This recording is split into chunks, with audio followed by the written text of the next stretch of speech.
성경 토파 보기. 이정도 목사의 이 정도는 잡고 가자. 안녕하십니까, 이정도입니다. 오늘은 저희가 창세기 6장부터 읽을 차례인데요. 오늘 동안보다는 좀 더 많이 6장부터 10장까지, 왜냐하면 이게 하나의 이야기, 노아 홍수 이야기로 되어 있거든요. 그래서 오늘은 5장을 함께 읽도록 하겠습니다. 오랜만이죠, 5장 읽는 거. 말씀드린 대로 저희가 올해는 시가, 그러니까 욥기, 시편, 잠언, 전도서, 아가서를 제외하고 나머지 전체를 일독을 해보려고 해요. 이렇게 시가서를 빼는 이유는 저희가 이제 작년에 전체적으로 통독을 1년 내에 일독을 해보는 걸 목표로 한번 해봤는데 설명드리는데 시간이 조금 부족했기 때문에 설명은 시가서를 제외하고 설명하고 조금 더 여유 있게 하루에서 짧은 날은 1장, 긴 날은 한 5장 정도까지 하면서 1년 일독을 해보려고 합니다. 그래서 혹시 이제 설명이 하루에 1장이나 2장만 있는 날들은 오늘은 좀 너무 조금 읽은 것 같다 그럴 때는 욥기, 시편, 잠언, 전도서, 아가 중에서 이렇게 또 순서대로 개인적으로 몇 장씩 부족한 부분들을 읽으시면 또 1년에 전체적으로 일독을 하실 수 있을 것 같습니다. 창세기 6장 노아 이야기인데요. 재밌는 건 제가 이제 여러 차례 말씀드렸지만 창세기 족보로 이 챕터를 구분하고 있다, 단락을 구분하고 있다 말씀드렸었어요.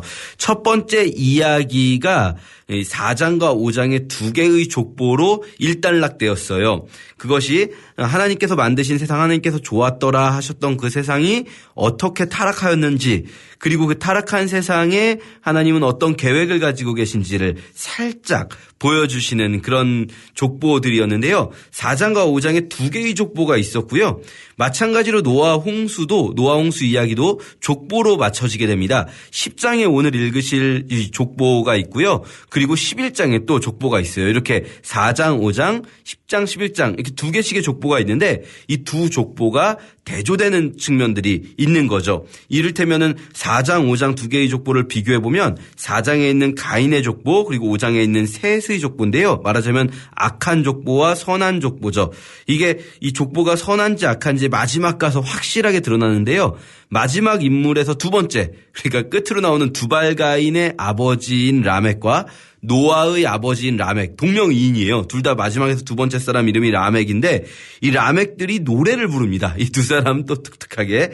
그런데 가인 족보에서 보이는 것은 어떤 가인의 후손들이 결코 선하지 않았다. 또는 이것은 가인의 후손이라고 볼 뿐 아니라 세상적인 어떤 기술 문명에 대한 창세기의 관점이 드러난다고 볼 수도 있어요. 결코 긍정적이지 않습니다. 라멕의 아들들이 아까 말씀드린 가인 족보에서 라멕의 아들이 세 아들 야발, 유발, 두발 가인이 각각 그 당대의 어떤 최고의 기술자들 혹은 당대 최고의 거부들이라고 할 수 있어요. 야발이라는 사람은 가축치는 자의 조상이 되었다 이렇게 나오는데 이 말은 뭐냐면 대단히 목축업을 처음으로 시작한 사람이었다. 아마 이렇게 이해할 수 있을 겁니다. 대단히 목축업, 그러니까 양이나 이런 것들을 크게 가지고 있는 첫 번째 족장이 된 사람, 당대의 거부였겠죠. 부자였겠죠. 유발이라는 사람은 수금과 퉁소, 악기 다루는 자들의 조상이 되었다. 악기 다루는 것이 요즘에는 워낙 많은 사람이 악기를 다루지만 당시에 이제 없었는데 이 사람이 악기를 만들어서 다루기 시작했다. 요즘식으로 말한다면 이게 별거 아닌 게 아니라 유튜브 조회수 세계 1등 이런 사람인 겁니다. 또 두발가인이라는 사람은 대장장이 기술자였어요. 이 시대의 대장장인 기술자는 엄청난 거죠. 아무도 남들은 돌도끼 쓰고 있는데 혼자 이렇게 청동기, 철기 이런 거 쓰고 있으면 상대가 안 되는 그런 권력을 누릴 수가 있는 거죠. 이런 사람 말하자면 우리로 지금 현대식으로 말하면 컴퓨터를 만든 사람이다. 아니면 스마트폰을 만든 사람이다. 이렇게 생각하시면 될 것 같아요. 이런 대단한 아들들이 있었기 때문에 라멕이라는 사람, 이 야발, 유발, 두발 가인의 아버지 라멕은 자신감이 가득해요. 그래서 자기가 이제 노래를 부르는데 노래 내용이 이런 겁니다.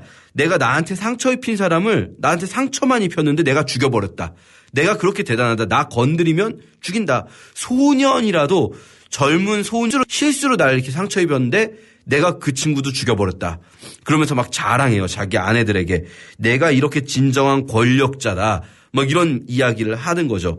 그런데 4장에 있는 이 라멕이 나오는 가인의 족보와 대조적으로 5장에 있는 셋의 족보에는요. 누가 어떤 기술을 가졌다 이런 말이 없어요.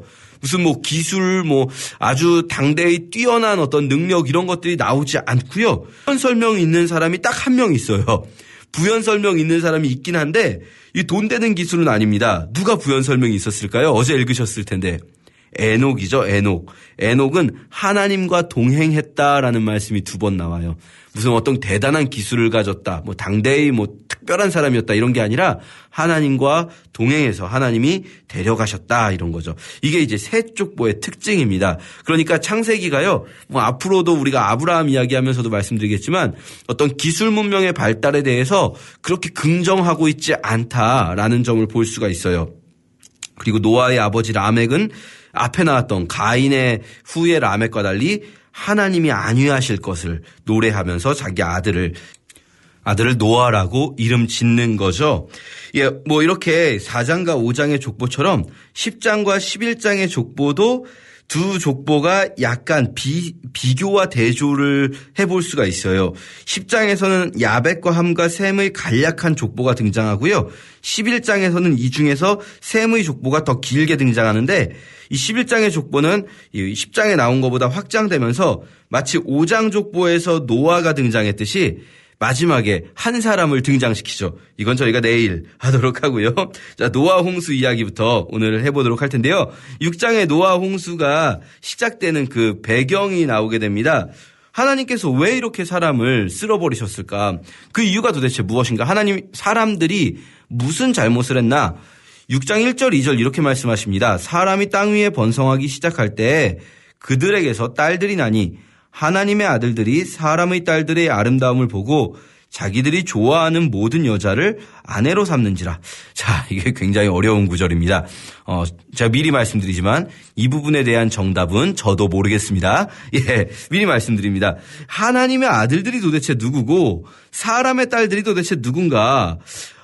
이 하나님의 아들들과 사람의 딸들을 어떻게 해석하느냐에 대해서 한 4가지 정도의 관점이 있습니다. 제가 하나하나 말씀드려보면서 여러분이 들으시고 취사 선택하셔도 상관이 없습니다. 뭐 이따 말씀드리겠지만 이게 누구냐가 중요한 게 아니라 이게 어떤 메시지를 담고 있냐가 중요한 거기 때문에 뭐 얼마 전에 나왔던 영화 노아 꽤 됐네요 벌써. 영화 노아라는 영화에서는 이 실제로 그 영화가 그냥 영화에서만 해석한 게 아니라 이렇게 해석하시는 학자분들도 계시는데 하나님의 아들들을 천사들로 그리고 사람의 딸들을 인간들로 보는 거죠. 하나님의 아들들을 천사, 그래서 천사와 인간이 결혼을 했다. 뭐 이렇게 해서 네피림이 나왔다. 뭐 이런 식으로 해석을 하시는 분들도 있으세요.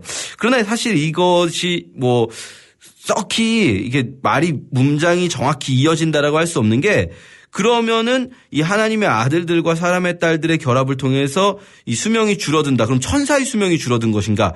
이런 것도 좀 애매하게 됩니다. 두 번째 관점은 이제 좀 진보적으로 성경을 보신다. 뭐 진보적으로 보신다라고 하면 좋게 표현한 거고 이제 성경을 약간 신화적으로 이해하시는 분들 같은 경우에는 이게 이제 왕족과 평민을 이야기하는 거다. 하나님의 아들들은 당시에 이제 왕족들 그리고 사람의 딸들은 평민들. 그래서 왕족의 자녀들이 평민의 자녀들과 결혼을 한 것이 이제 그것을 성경이 좀 부정적으로 묘사한다. 왜냐하면 성경은 신화니까 뭐 이렇게 말씀하시는데 여러분 당연히 뭐 받아들이기가 어려우시겠죠. 예, 그리고 세 번째 관점은 약간 또 이단들이 좀 하는 주장 중에 있는데 창세기 1, 2장에 인간 창조가 2번 나오잖아요. 1장에서 사람을 지으셨고 2장에서 또 사람을 지으시는데 이거를 별개로 봐서 2장에서 창조되는 인간이 영을 불어넣으신 영이 있는 인간인 아담이고 1장에서 창조된 인간은 영이 없는 인간이다. 뭐 이렇게 말씀하시는데 이건 사실 한글 성경으로 보셔서 그게 두 개가 다르게 보이는 거고 한글 성경에선 2장에서는 아담이라고 나오고 1장에서는 사람을 창조하셨다고 하니까 다른 것 같지만 1장에 나오는 사람도 원어는 아담입니다. 그렇기 때문에 근거가 없다라고 할 수 있고요. 보편적으로 가장 많이 이제 해석하는 것은 네 번째 이야기는 하나님의 아들들을 경건한 셋의 후에 이 가인과 아벨과 셋이 있지 않습니까? 그래서 하나님의 아들들을 경건한 자손들 셋의 후예들로 보고 사람의 딸을 가인의 자손들 혹은 가인 외에도 또 이제 낳은 자식들이 있는데 그 나머지 후손들이라고 보는 거죠. 그래서 경건한 하나님의 자손들이 경건하지 않은 가인의 자식들, 이 4장의 족보가 보여주는 그런 사람들과 결혼을 했다. 뭐 이런 것들인데요. 사실 우리가 이제 4가지 해석 중에서 4번째 해석을 보편적으로 많이 한다라고 말씀드렸지만 정답은 저희가 모릅니다. 창세기는 3000년도 넘은 책인데요. 우리가 당시에 나오는 표현들을 100% 다 이해했다라고 말할 수는 없습니다. 다만 중요한 건 뭐냐면요. 이 사건이 이렇게 두 하나님의 아들들과 사람의 딸들이 결혼하고 혼합됐던 것이 성경에서 굉장히 부정적으로 묘사하고 있다. 이게 어느 정도의 문제냐면 이것 때문에 노아 홍수의 단초가 되고 하나님께서 인간을 보시고 실망하시는 계기가 되었다. 하나님께서는 혼합되는 것을 싫어하신다라는 것을 분명히 짚고 넘어갈 필요가 있습니다. 이 혼합이라는 것 기억하셔야 돼요. 사사기에서도요. 사사기의 핵심은 우상숭배 문제 같지만 사실은 우상숭배 문제 이전에 그 우상숭배의 계기가 되는 문제가 있어요. 우상숭배 문제는 사사기 2장부터 시작되는데요. 사사기 1장에서 이 이스라엘 백성들이 가나안 원주민들과 혼합되는 이야기가 사사기 1장에 나와요. 그 혼합 때문에 이제 뒤에 나오는 우상숭배 문제나 여러 가지 문제들이 이어진다고 볼 수 있는 거죠. 하나님께서는요, 혼합을 싫어하십니다. 그런데 여기서 또 주의할 게 한 가지 있어요. 그건 뭐냐면 혼합하고요, 그냥 함께 사는 것은 다르다는 거예요. 노아 홍수 이야기 큰 틀에서 이해할 필요가 있다 여러 차례 말씀드렸는데요. 창세기 전체의 구조를 보면 1장에서 5장까지 세상이 타락했어요. 그럼 이제 뒤에서 무슨 일이 벌어져야 되냐면 이 타락한 세상을 어떻게 회복시킬 것인가. 하나님께서 타락한 세상을 회복시키실 어떤 계획을 가지고 계신가를 보여줘야 되거든요. 어떻게 경건한 자들을 세상에 뿌리실 것인가. 그런데 그 첫 번째 이야기가 노아 이야기, 두 번째 이야기가 아브라함 가족 이야기. 결국 창세기는요 3개의 이야기예요. 타락 이야기, 그다음 노아 이야기, 그다음 아브라함 가족 이야기. 그런데 노아 이야기는요 어떤 거냐면 경건한 자만 남기고 나머지 불경건한 자들을 다 죽여버리겠다는 거예요. 이렇게 하면 세상에 경건한 자만 남겠죠. 그런데 실제 노아 홍수의 결론은 어떻게 되냐면 노아마저 타락한다는 거예요. 경건한 자들만 남기고 경건하지 않은 자들을 다 죽였더니 노아는 술에 취해서 인사불성이 되고 노아의 며느리들은 이제 노아의 딸들은 노아와 동침하게 되고 뭐 이런 문제가 발생하면서 결국 그 노아 홍수 이후에 노아의 후손들의 결론이 무엇이냐? 바벨탑이 되는 거죠. 그렇게 경건한 자만 남기고 불경건한 자들을 다 죽였더니 세상이 경건한 자로 가득 차는 게 아니라 경건했던 자들이 불경건해지는 일이 벌어진다라는 거죠. 그러면 이 방법은 하나님께서 이제는 내가 다시는 쓰지 않겠다라고 선언하시고 두 번째 방법으로 제시되는 것이 아브라함의 모델입니다. 아브라함 가족은 어떠냐면 경건한 자를 불경건한 자들 가운데에서 살게 하시는 거죠. 가나안 땅으로 가라고 하시는데요. 가나안 땅은 젖과 꿀이 흐르는 땅이지만 사실 아브라함 스토리에서는 젖과 꿀이 흐르는 땅으로 묘사되기보다는 죄악이 관영한 곳으로 묘사됩니다. 가나안 땅이 얼마나 죄악된 곳인지를 보여주는 표현들이 여러 가지 나오죠. 하나님께서 아브라함을 그곳에 살게 하시는 거예요. 그랬더니 어떤 일이 벌어지는가? 아브라함은요, 더 순수해지고 더 경건해지고 그리고 아브라함을 통해서 주변 사람들이 영향을 받게 됩니다. 대표적으로 그랄왕 아비멜렉 같은 사람들이 아브라함을 통해서 하나님을 보게 되는 거죠. 그렇게 경건한 자가 불경건한 자 속에 살면서 그들을 변화시켜가는 것이 하나님의 방법이다. 교회는 어떻게 보면 첫 번째 모델인 노아 방주 모델처럼 세상 사람 다 죽고 우리만 살자라는 개념보다는 교회는 세상 속에 살아가면서 세상을 변화시키는 자들이 되어야 합니다. 물론 그런데 여기서 주의할 것은 아브라함의 자손들 중에서도요. 세상을 변화시키기보다는 거꾸로 자기들이 변화되는, 즉 세상과 혼합되어서 자기들이 가나안 백성들과 동화되어 우상 숭배하게 되는 자들이 사사시대에 보면 아주 많이 등장하죠. 그 이후에도 아주 많이 등장합니다. 이것을 굉장히 주의해야 돼요. 세상 속에서 살아가는 데 있어서 정말 주의해야 될 점은 우리가 그들에게 동화되어서는 안 된다는 겁니다. 우리가 그들을 변화시켜야 되는 거죠. 그것이 바로 이 지금 하나님의 아들들이 사람의 딸들과 동화되고 혼합되는 것에 대한 하나님의 어떤 실망감을 통해서 우리가 볼 수 있는 겁니다. 그래서 우리가 이 노아 홍수 이야기를 쭉 보면서 우리가 이 홍수의 스토리 저희가 이제 작년에 마지막에 성경 해석 방법 말씀드릴 때 스토리가 있어요. 이야기가 있는데요. 이 내용을 먼저 잘 이해하는 것 중요하지만 성경 해석은 내용 이해가 중요한 것보다는 그걸 넘어서서 의미, 메시지를 파악하는 것이 중요하다 말씀드렸었는데요. 노아 홍수 이야기 잘 읽으시면서 1장에서 이제 노아가 방주를 짓는 것, 그리고 6장이었죠. 6장에서 노아가 방주를 짓고 7장에서 홍수, 8장에서 홍수가 그치고 이제 까마귀와 비둘기를 날리고 9장에서 언약을 받아요. 이 언약 잘 읽어보셔야 돼요. 그리고 10장에서 노아의 족보 이야기까지 가는데요.